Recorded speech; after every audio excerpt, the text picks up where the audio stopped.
mau membaptis manusia atau baptis ayam ini? Akihat lebih baik, nyatakan kuasamu lewat baptisan pertobatan.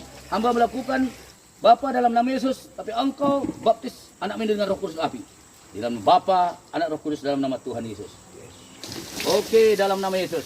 Terima kasih, terima urapan, kuasa kesembuhan dalam nama Yesus. Ya, shalom saudara-saudara.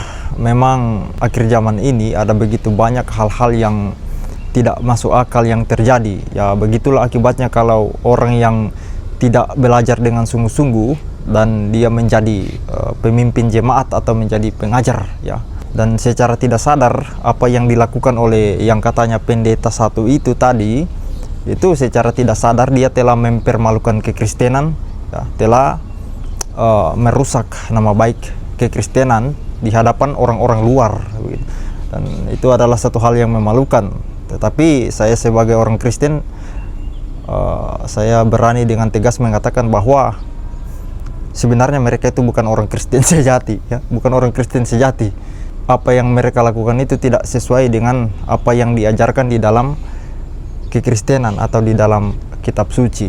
Tanggapan saya begini, ya, di Indonesia ini kan terlalu banyak sungai dan hampir tidak mungkin, ya, hampir tidak ada daerah di Indonesia ini atau satu pemukiman di Indonesia ini yang tidak ada sungai atau yang tidak bisa akses sungai.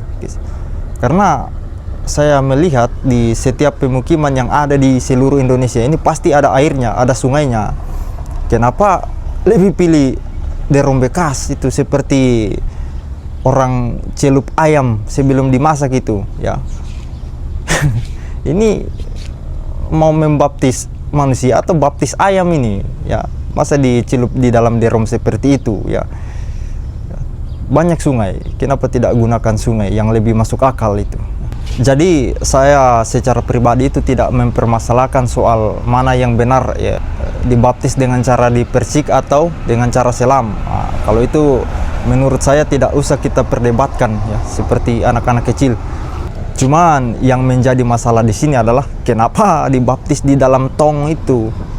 Jadi seperti orang gila saja. Dan kemudian juga dengan formula baptisannya itu bermasalah, ya.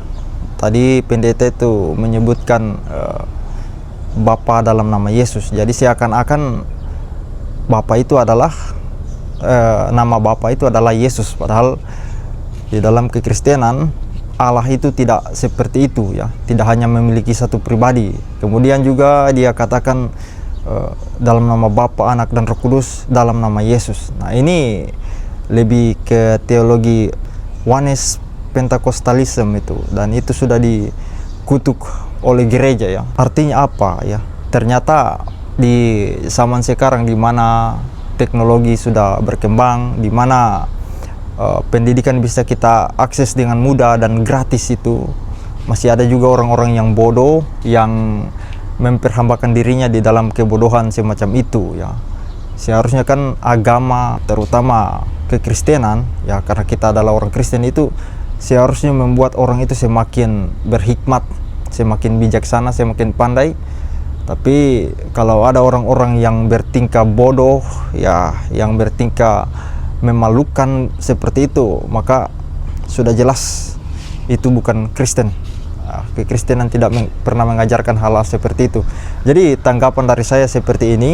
Apakah kalian setuju dengan cara baptisan seperti itu? Ya, kalau setuju, kalau tidak setuju, silakan tinggalkan tanggapan kalian di kolom komentar pada video ini. Ya, sekian.